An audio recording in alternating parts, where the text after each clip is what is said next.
Something astonishing happens when two human beings finally remember they were never broken in the first place.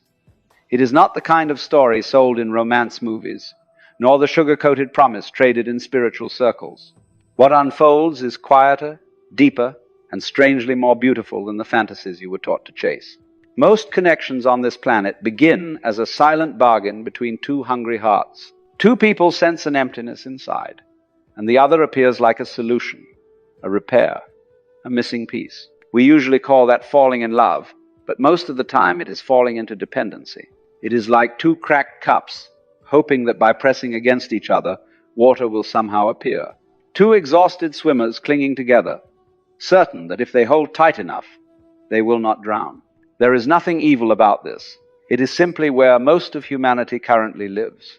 These relationships can be workable, even gentle and warm, yet they grow from a fundamental confusion. The confusion is this: the belief that you are somehow unfinished, that joy waits somewhere outside you, that another person is the missing ingredient in your existence.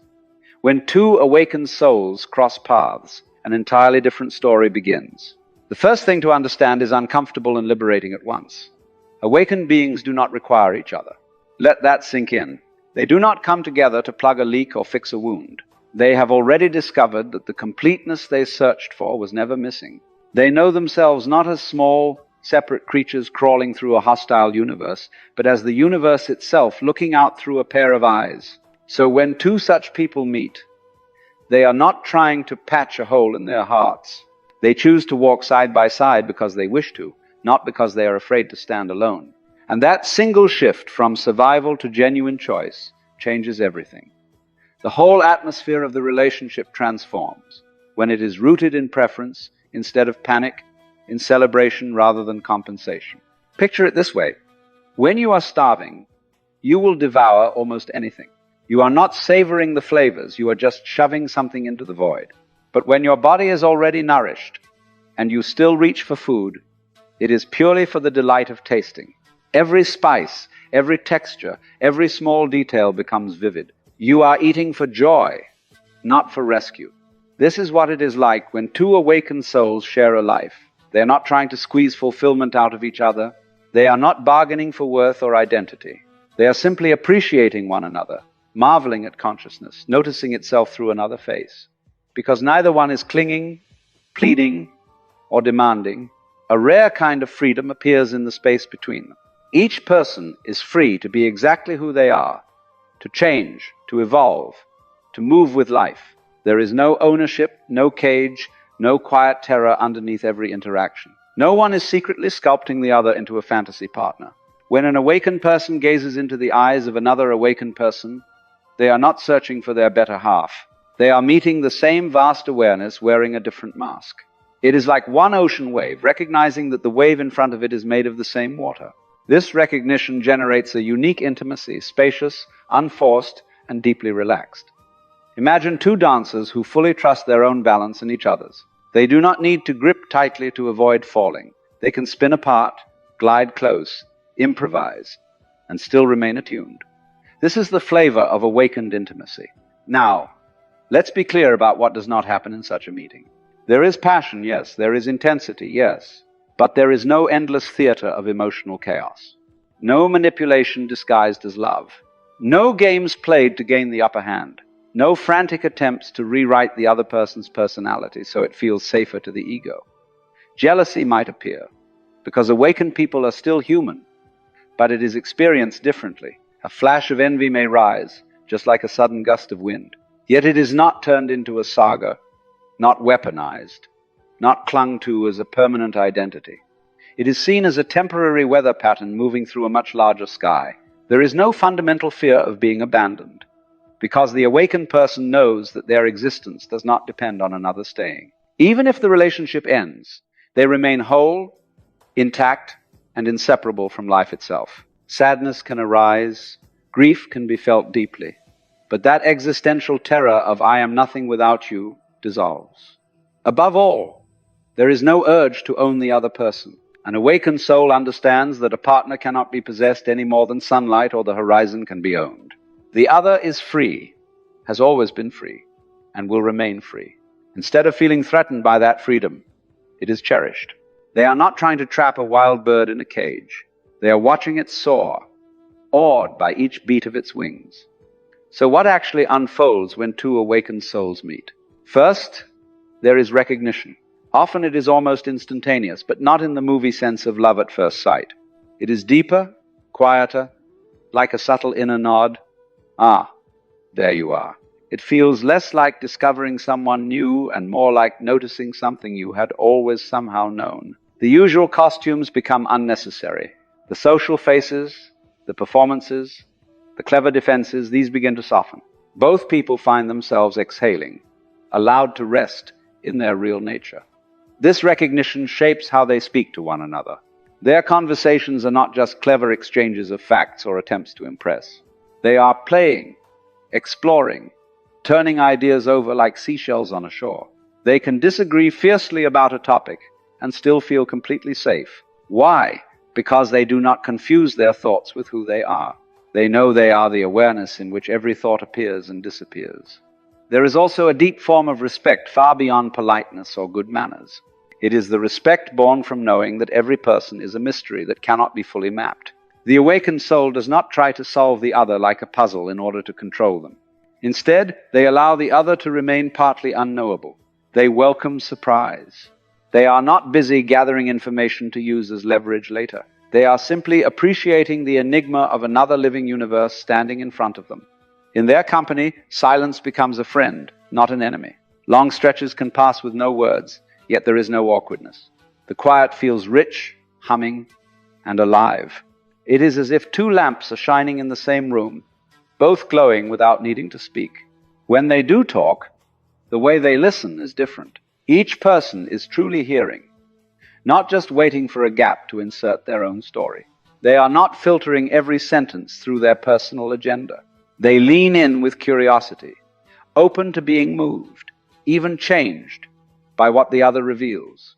A particular kind of humor also tends to emerge between awakened souls. They can laugh together at the cosmic absurdity of existence. They see how strange it is to be a conscious being in a mysterious universe. They can smile at their own remaining habits, at the tiny dramas their minds still try to create. They do not take themselves so seriously, even when life feels intense. When physical intimacy appears in such a relationship, its flavor shifts as well. It is not a contest, not an audition, not a way to earn approval.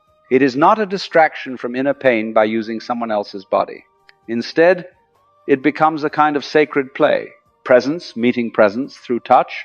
There is no need to perform, because nothing must be proven.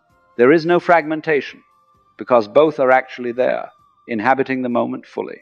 Another surprising quality of awakened love is the ease with which these souls can be together or apart. They do not clutch at constant contact. They understand that closeness and distance are like inhaling and exhaling, both essential. Space does not equal rejection. Togetherness does not equal ownership. There is a natural rhythm to their connection, coming near, moving away, returning. Neither phase is superior. When conflicts arise, as they still inevitably will, the approach is different. Awakening does not remove disagreement. It transforms how disagreement is held.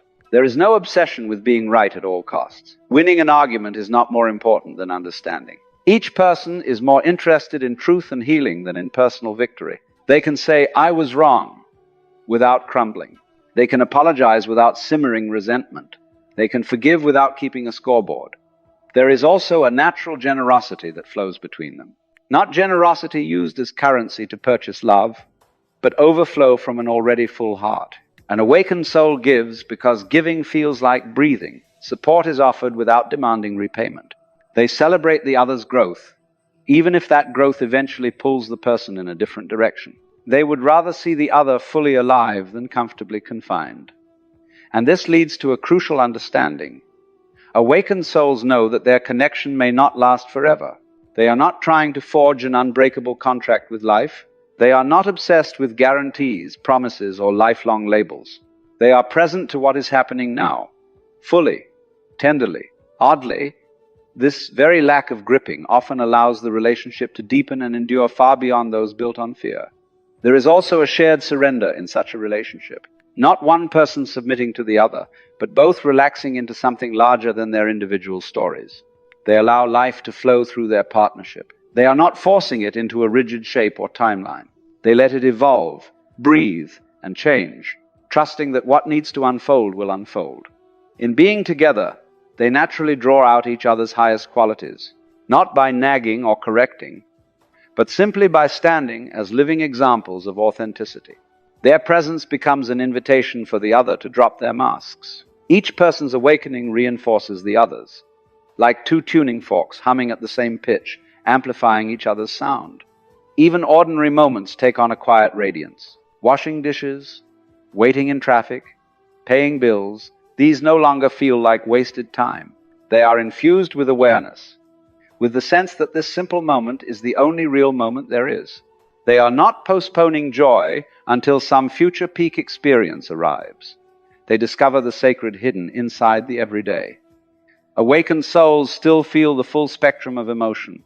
They know attraction, tenderness, irritation, jealousy, anger, and sorrow. But they no longer build heavy identities around these passing states. They let feelings move through like clouds drifting across the open sky. The sky does not cling to a storm, and it does not worship a sunny day. It allows both to pass. When two awakened souls meet, they realize that their relationship is not a personal project designed to complete them. It is part of something vaster. It is life becoming aware of itself in relational form. It is consciousness learning about itself by reflecting through two beings who have remembered what they are. Before awakening, you relate to others while believing you are a separate, incomplete self. After awakening, you may still relate, still partner, still love. Outwardly, the behaviors can look similar, but the inner tone changes entirely. The awakened relationship is not free from challenge. There are still schedules to coordinate, values to align, wounds to heal. But difficulties are no longer treated as enemies. They are treated as invitations, doorways into deeper clarity, deeper compassion, deeper presence. Each conflict becomes a teacher instead of a verdict. Perhaps the most beautiful part is this. When two awakened souls meet, their shared presence alters the atmosphere around them. People nearby may not be able to explain why, but they feel something. The field around these two carries a quiet strength. Peaceful but not numb. Joyful but not frantic. Loving but not possessive. It gently invites others to remember their own depth. This is what unfolds when two souls rooted in awareness recognize each other. Not fireworks of panic and obsession, but a rarer, steadier light. A meeting of beings who see the luminous in one another, who can hold hands without holding each other hostage. They are capable of absolute closeness and absolute freedom at the same time. It is not a love built on lack, but on overflow. In this kind of union, love is not something traded between two separate selves. It is what shines out when the illusion of separation loosens its grip. If this vision of connection speaks to something in you, let it question the way you love. Ask yourself, am I seeking someone to fix me, or someone to walk beside me while I remember I was never broken? And if this message resonates, take a breath, feel your own presence, and before you go, tap like and support that so more people can rediscover this kind of freedom in their relationships. True love begins where the need to be completed ends. Philosophy also reminds you that the depth you seek is not somewhere outside waiting to be found. It is already within you, waiting to be uncovered. Every moment becomes an opportunity to understand yourself more deeply, to witness the dance of your emotions without being ruled by them. This inner awareness does not isolate you from the world. It connects you more authentically to it. When you move through life with this understanding, even ordinary experiences become gateways to meaning, and your relationships begin to reflect a quieter, wiser version of you. Let me know if you want more styles, longer versions, or something more mystical, spiritual.